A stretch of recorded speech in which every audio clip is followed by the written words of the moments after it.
Hello everyone, welcome back to my channel. मैं हूँ रिया और आज मैं आपको सुनाने वाली हूँ हॉन्टिंग एडेलाइन की आगे की कहानी। लेकिन उससे पहले अगर आपने अभी तक मेरे चैनल को सब्सक्राइब नहीं किया है तो जल्दी से चैनल को सब्सक्राइब कर लीजिए। और अगर आपने अभी तक चैप्टर 1, 2 और 3 नहीं सुना है तो पहले उन्हें जरूर सुन लीजिए। उनके लिंक मैंने डिस्क्रिप्शन में दे दिए हैं, क्योंकि अगर आपने पहले के चैप्टर्स नहीं सुने होंगे तो आगे की कहानी समझना थोड़ा मुश्किल हो सकता है। तो चलिए अब बिना किसी देरी के शुरू करते हैं haunting Adeline chapter 4। Scene 1। Manner का सन्नाटा। Person manner. दिन के समय ये हवेली जितनी शांत और खूबसूरत लगती है, रात होते ही उतनी ही रहस्यमयी बन जाती है। लंबे खाली गलियारे, पुरानी लकड़ी की सीढ़ियां और दीवारों पे टंगी पुरानी तस्वीरें।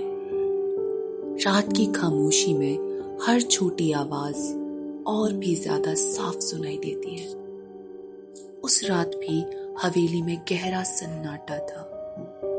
बाहर तेज हवा चल रही थी, की शाखाएं खिड़कियों से टकरा रही थी। एडेलाइन अपने कमरे में थी, लेकिन उसे नींद नहीं आ रही थी। किसी अजीब से एहसास ने उसे बेचैन कर रखा था, जैसे इस विशाल हवेली में वो पूरी तरह अकेली नहीं है। वो धीरे से उठती है और खिड़की के पास जाकर बाहर देखने लगती है। बाहर सिर्फ अंधेरा था, लेकिन उसी अंधेरे के बीच उसे एक अजीब सा एहसास होता है, जैसे कोई कहीं से उसे देख रहा हो।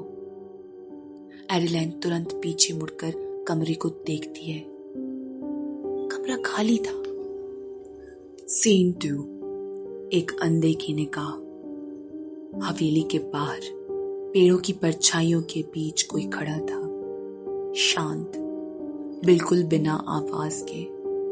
वो पर्सन मैनर की खिड़की की तरफ देख रहा था।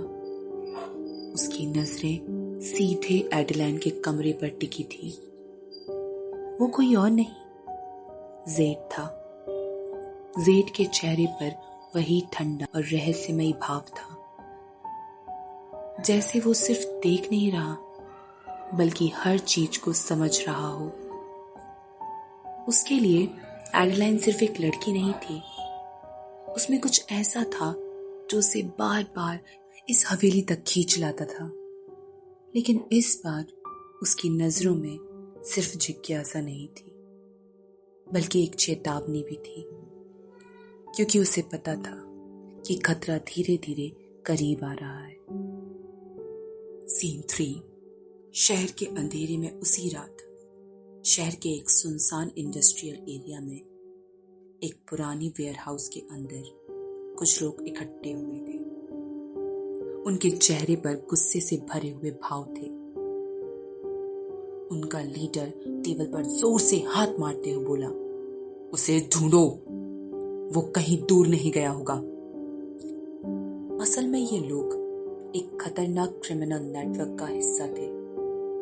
सालों से ये लोग महिलाओं और बच्चों की ट्रैफिकिंग जैसे घिनौने कामों में शामिल थे।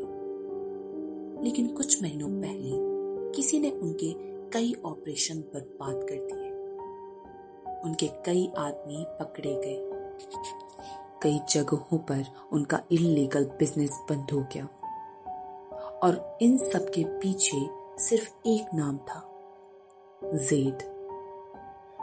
अब वे लोग उसी आदमी को ढूंढ रहे थे जिसने उनके एम्पायर को हिला दिया था।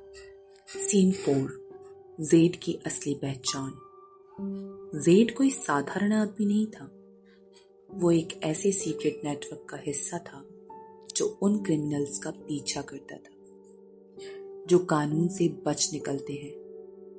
उसका काम था ऐसे लोगों को ढूंढना जो कमजोर और मासूम लोगों का फायदा उठाते हैं। जेड और उसके कुछ भरोसेमंद दोस्त मिलकर ऐसे अपराधियों को रोकते थे। उनकी टीम में अलग अलग लोग थे। कोई जानकारी इकट्ठा करता था, कोई हैकर की मदद से डाटा निकालता था और कोई उन क्रिमिनल्स की हर मोमेंट पर नजर रखता था। उन सब का मकसद सिर्फ एक था, उन लोगों को खत्म करना जो दूसरों की जिंदगी बर्बाद करते हैं। लेकिन इस बार उनका सामना ऐसे दुश्मनों से था जो बहुत शक्तिशाली और निर्दयी थे, और अब उनकी नजरें धीरे धीरे पर्सन मैनर की तरफ बढ़ रही थी। सीन 5, आने वाला खतरा। जेड को इस बात का अंदाजा हो चुका था, इसीलिए वो कई दिनों से एडेलाइन पर नजर रख रहा था, ना कि उसे डराने के लिए, बल्कि इसलिए क्योंकि वो जानता था अगर उसके दुश्मनों को एडेलाइन के बारे में पता चल गया तो वे उसे जेड तक पहुंचने का रास्ता बना सकते हैं। और यही बात सबसे ज्यादा खतरनाक थी। उस रात पर्सन मैनर के बाहर खड़ा जेड एक बार फिर हवेली की खिड़की की तरफ देखता है। अंदर एडेलाइन को शायद अंदाजा भी नहीं था कि उसकी जिंदगी अब एक बहुत बड़े खेल का हिस्सा बन चुकी है। एक ऐसा खेल जहां दुश्मन भी खतरनाक है और रहस्य भी। और ये तो सिर्फ शुरुआत है, क्योंकि आने वाले दिनों में एडेलाइन को पता चलने वाला है कि उसकी जिंदगी में आया ये रहस्यमय आदमी सिर्फ एक स्टॉकर नहीं, बल्कि एक बहुत खतरनाक कहानी का हिस्सा है। तो दोस्तों, ये था हॉन्टिंग एडेलाइन का चैप्टर 4। अगर आपको ये कहानी पसंद आ रही है तो इसको आखिर तक जरूर सुनें, और हाँ, वीडियो को लाइक जरूर करें। और अगर आप जानना चाहते हैं कि आगे एडेलाइन और जेड की कहानी में क्या होने वाला है, तो चैनल को सब्सक्राइब करना तो बिल्कुल मत भूलिएगा, क्योंकि चैप्टर 5 में कहानी और भी ज्यादा डार्क और इंटेंस होने वाली है। नेक्स्ट चैप्टर जल्दी ही आएगा। तब तक के लिए बाय।